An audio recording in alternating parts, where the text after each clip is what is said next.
Hey everyone, my name is Daniel, and in this video, we're going to take a look at those SharePoint List templates that come with Power Automate flows. Now, as of February of 2024, which is this month, there are 14, which is 14 SharePoint List templates. And of those 14, 4 of them come with Power Automate flows. Therefore, it's very important for you to understand what is the backend configuration that happens when you decide to use any one of those SharePoint List templates. And if you're coming in fresh, by fresh, I mean this is the first time either you or your tenant has decided to use Power Automate flows through these SharePoint List templates, then potentially you could get an error. And I'm going to show you how to troubleshoot that. Therefore, this is way too important a video for you to miss. So definitely don't do that. But first, here's my intro video.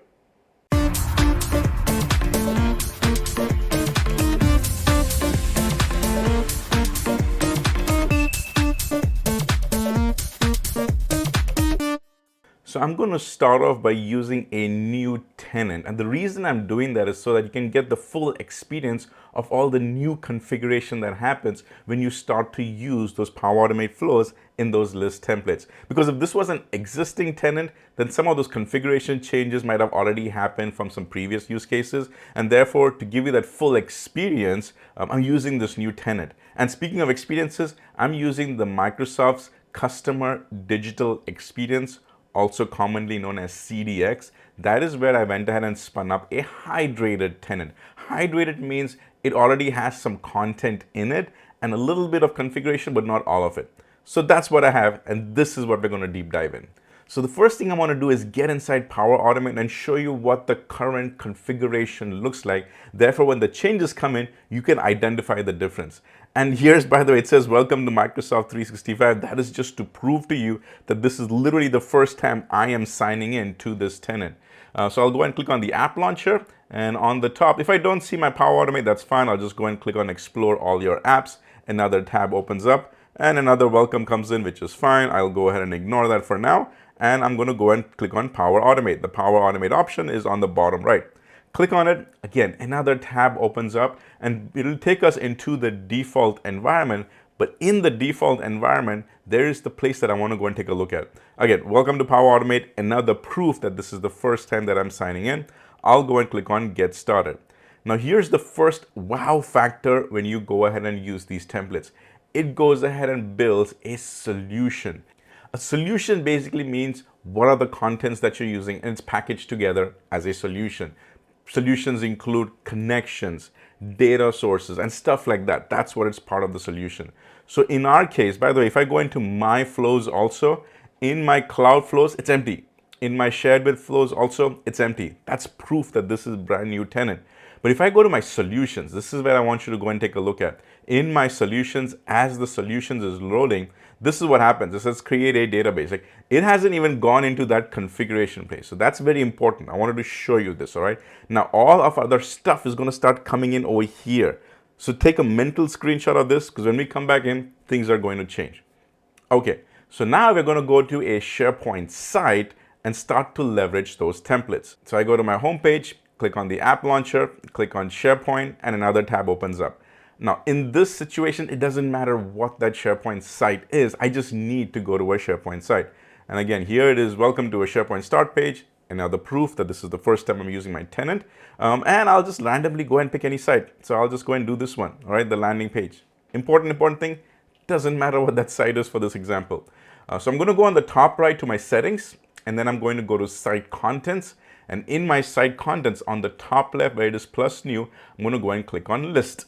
In the dropdown, I selected list, and voila, these are the 14 SharePoint list templates provided by Microsoft. And I can tell that's the case because on the top left, it says create a list templates from Microsoft. These are the ones that Microsoft has provided. And there's 14 of them because I say 1, 2, 3, 4, 5. That's 5, 10, 11, 12, 13, 14. 14 of these list templates have been provided by Microsoft as of right now. This month that I'm recording this video is February of 2024. Who knows, in the next few months, more of these will come out, more of these templates will come out, more of these will have some Power Automate flows, and I'll create a separate video at that time in the future. But right now, this is the situation. Now, what happens when you go ahead and click one of these? So this is the first time that you're seeing it. I'm going to show you an example. This one on the top left, the first one, it's called as Issue Tracker.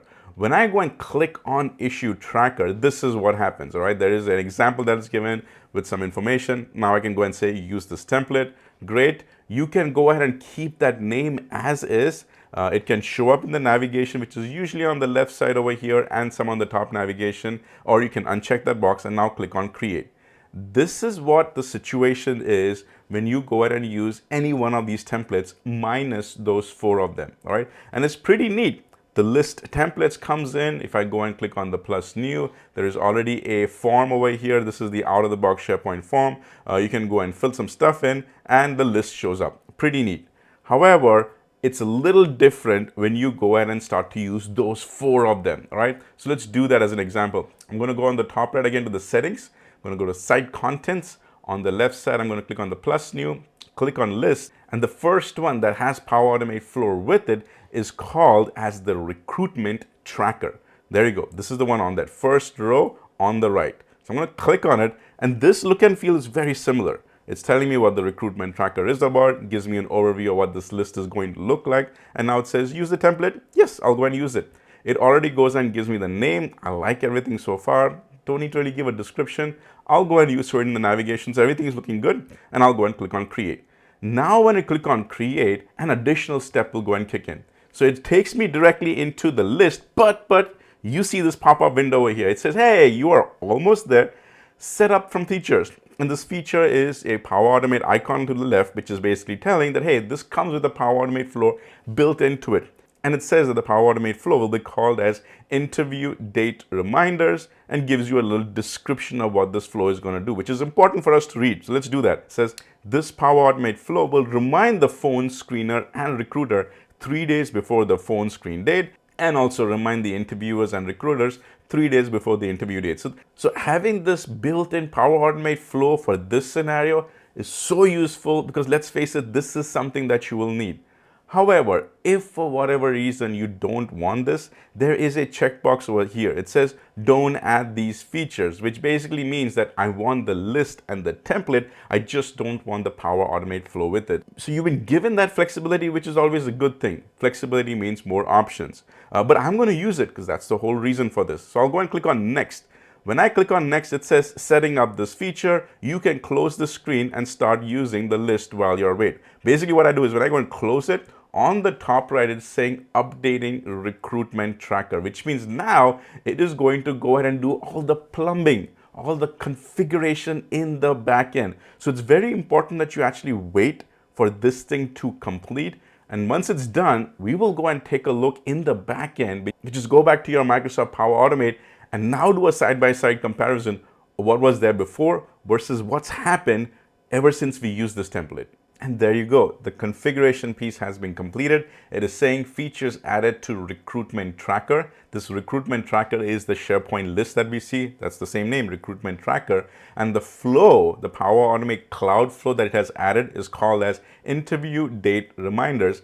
And it also gives you a link over here. It says Manage Features. Well, let's take a look at that. When I go and click on that link, on the URL on the top left, it says make.powerautomate.com environments default, which means it's directly taking us into our Power Automate Cloudflow site. It is loading up over here. On the URL, I can tell that it's actually taking us to our default environment, but there is also a solutions URL over here. And sometimes this does happen that it goes ahead and gets blank. A couple of things you can do to troubleshoot it. Reload it. Like go ahead and do a refresh. That means it will start to load. Happens again, it's not tied to Power Automate. Could be the internet, could be your browser. Number of reasons. So don't worry about that. Just hit a refresh. Okay. So it took us directly into this location. But let's back up a little bit. What exactly happened over here, Daniel? First things first is I want to go back to the tab which I had open over here. Remember this one which I took a screenshot of before? I'm going to refresh that because let's see what happens. Because when we were creating that first flow, a lot of plumbing means a lot of configuration happened in the backend. See, none of this was there before, but now it is. And an important thing, right over here, this recruitment tracker, which was created basically 3 minutes ago, that is the solution that comes with that recruitment tracker SharePoint list template that has Power Automate Flow. That's to say a lot, but that's a lot that happened in the backend. So it's a solution.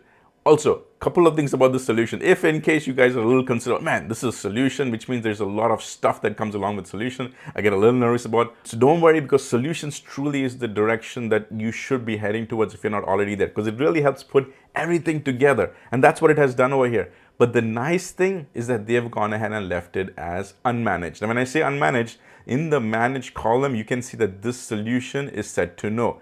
The reason they did that is because they want to give you the flexibility to make changes. And if you want to go ahead and make it as a managed solution, you can export that, import it, and you can do all your other future configurations to suit your needs. But out of the box, the template is unmanaged, which means you can do further customizations. So let's now go into it, all right? So this is a solution. We looked at it. By the way, you notice that it still had the name of the template, which is Recruitment Tracker, but it's got this little GUID type of prefix. That is to make the solution as unique. Because let's face it, you might go ahead and add, say, 10 of these recruitment trackers by using the template 10 times, which means you could have 10 other solutions coming up, and each of those solutions could be unique. So it just makes sense that yes, you give that name so that users can see which one it is, but also provide some kind of unique identification, and that's why you have this GUID. You can always go back in and change the name to match something that makes sense to you. However, this is the default setting. Okay, so I'm going to go back inside it. I'm going to click in it, and it tells me there's 3 items in your solution. There is the cloud flow, which is the one that came with the SharePoint list, and there are connection references. Connection references basically mean that you already have 2 connections, and in this flow, we're going to reference that connections. So this is a good point for me to actually bring up something I just talked about in the introduction, which is potential gotchas that you may run into. What's happened over here is in this brand new tenant, it automatically went ahead and created these 2 connectors. One is the Office 365 Outlook, and the other one is SharePoint Online. And I can prove that to you. Let's go back. Let's go outside the solutions. Let me go and click on more. Let me go and click on connections. And over here, you will see those 2 connectors have been used. There is the Office 365 Outlook. You can see was just built 9 minutes ago. And here's the SharePoint also connection. Again, built 9 minutes ago. Sometimes in your tenant, for whatever reason, it may not already have this. And I've noticed this in existing tenants. It actually happened for me. If you do not have any of these connections already available, but you are trying to go ahead and use that template, you might get an error that looks something like this. And I'll show you that in the video. And if you do get that, it's a very easy way to fix it. Come over here, and regardless of which of those 4 templates that you use, all of them need these 2 connections. It is the Office 365 Outlook, which is your Exchange Online, and your SharePoint. All of those 4 templates need these 2 connectors. So come back over here and then try to go ahead and use that template again. I guarantee you it'll work without that error. Okay? All right, so let's go back into the solution again. So we go into the solution. This is the one that has been built for us, the one on the top. If I just go in and actually expand it, Recruitment Tracker, click on it. In the Recruitment Tracker, we will see our cloud flow and these 2 connection references. And I did a whole separate video on connection reference. I'll put that in the description below. Go check it out, because if you're getting to solutions, understanding connection reference is also important for you. The quick 10-second definition is that connection reference, as the name suggests, will reference your existing connection that you've done. And that's neat, because say if you want to go ahead and change the username and password tied to that connection, you do that in one central location, and all these other connection references automatically go and update. So there's a lot of perks involved into using a connection reference. Again, go watch that video of mine. It'll make more sense over there. Now, I want to go and actually take a look at this cloud flow. So if I go and click on this cloud flow, it takes us into the Power Automate, where we go and actually take a look at the details of this flow. And a couple of things have happened. First of all, the first flow has already run. And on the top right, you don't see connections or connectors. You see the connection references, and then who is the co-owner. The co-owner is the one who basically has created that SharePoint list template. That's what you see over here. But here is the important thing, is if you go inside it, it by default will run the flow at least once. And you need that to happen, because this is the way you verify, hey, did all the configuration in the backend set up properly, and is my flow going to run properly? This is very important. And if you can see that the flow is actually pretty awesome. It is based on a delay, which is a recurrence one. And it's also got some nice stuff going on in the back end, all right? There's got conditions. Based on the conditions, there's actually going to be some email notifications going on. This flow is pretty neat. And in fact, if in my situation, I've actually used this. The only tinkering around I actually did was in the email notification and the reminder that went out. Other than that, out of the box, this thing is pretty awesome. So this is what I wanted to show you, is that right off the bat over here, it will run that flow at least once as a verification that, hey, did this solution get created properly and is the overall template successful? Now, before we depart from this interview date reminders, there's one more thing I want to do. I want to go back into our solutions. I'll go and click on this. I'll actually go one step ahead, go back to our solutions, click on this one. And over here, there is the option called Publish All Customizations. This is something that you want to go and click if you do any customizations to your flow. And you're allowed to do that because this is an unmanaged solution. So I just want to call that out, is that do this. Publish all your customizations if, as the name suggests, you've done some customizations. All right. So this is the recruitment tracker SharePoint list and its solution in the backend. What I want to show you now is another template called as the publish date reminders. Let's go check that one out. So the publishing date reminder is actually the name of the backend Power Automate flow that is automatically generated. But the actual list that we have to use, that's called as the content scheduler. So if I scroll down over here, you see two of them. There is the content scheduler, and on the right side, there's also the content scheduler with approvals. So let's create the content scheduler first, and we'll also go and use the one with approvals. So I'll click on the content scheduler.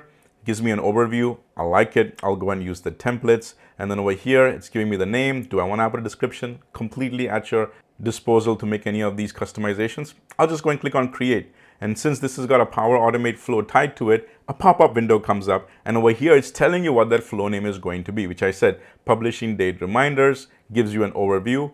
I actually do want this Power Automate flow, so I'm just going to leave things as is, and I'll go and click on next. And right now it's giving this message that, hey, setting up features for the list is currently in progress. You can go and click on close. And on the top right, it is doing exactly that. This is the content scheduler, which is why I said, let's go take a look at the content scheduler, because that's actually the name of the list that is happening over here. The name of the Power Automate flow in the backend is a little different. And it has completed. Now, I'll tell you, this takes anywhere from 30 seconds, sometimes up to 2 minutes. You really can't do anything to speed it up. Just wait. Wait till you actually see this message come up, because that's your guarantee that actually the flow has been built in the backend. And this one is called as publishing date reminders. And I can go and click on the manage features. Directly takes us into the Power Automate, directly into that solution in the backend.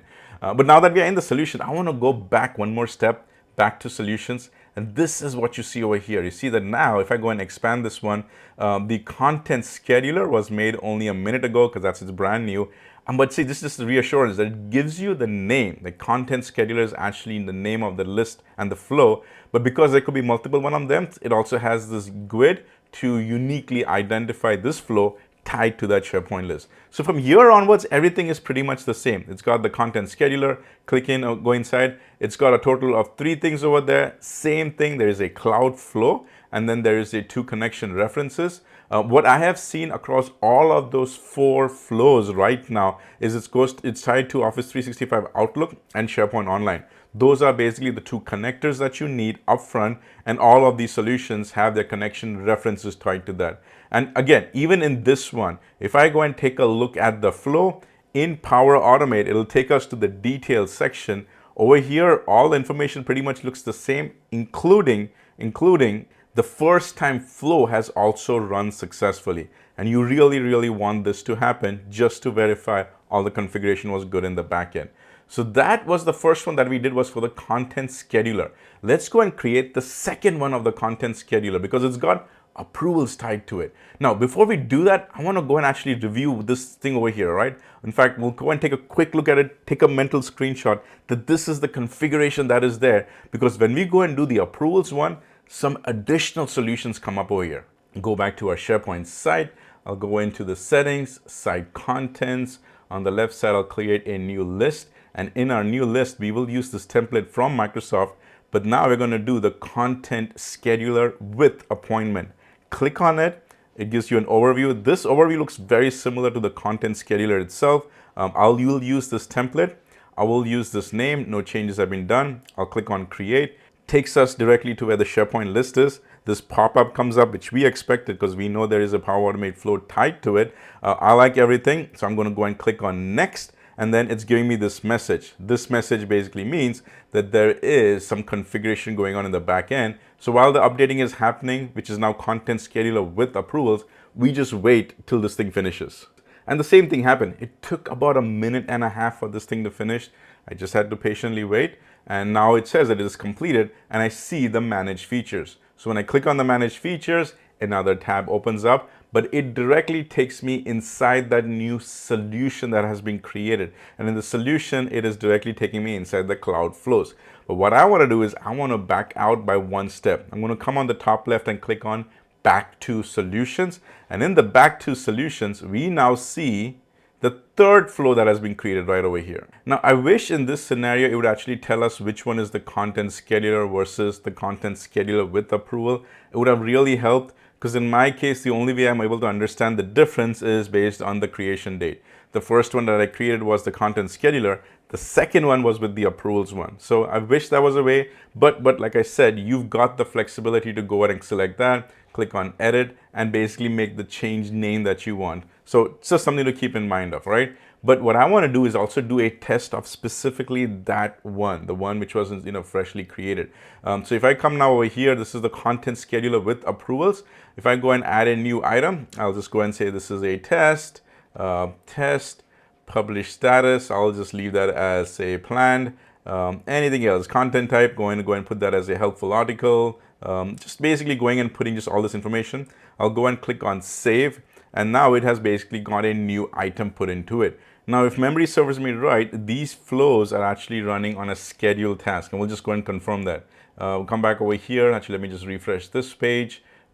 This is the latest solution that was created. And right on the top, after we went in and started that flow, two other solutions came up. There is the Microsoft Flow Approvals and then the Flow Approvals Core Solution. And you can see that the Core Solution one came 6 minutes before, which means it came first, and then the Flow Approvals came second. This is why I wanted to show you that third template, which was the scheduled approval, because when that flow is created and after you go ahead and add a new item, it triggers a whole bunch of other configuration things in the back end. And that big configuration thing is basically the approvals in there. You need that approval solution for the approvals of that flow to work. And this is what I want to show you, is that additional configuration that happens in the back end automatically.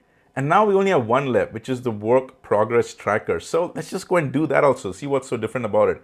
Come back again to our SharePoint site. On the top right in the settings, click on the site contents. On the top left, I'll click on new list. And right over here, this is the one, work progress tracker. If I can click on the work progress tracker, it gives me an overview. Yes, I'll use this template. I like this name. Yes, I'll go ahead and create it. When I go ahead and create this, it is now going to go and create our SharePoint list. Pop-up comes in, hey, you are almost there. This flow is going to be called as due date reminder. I'll click on next, and then it's saying it's going to go and set up that feature. So I'll click on the close.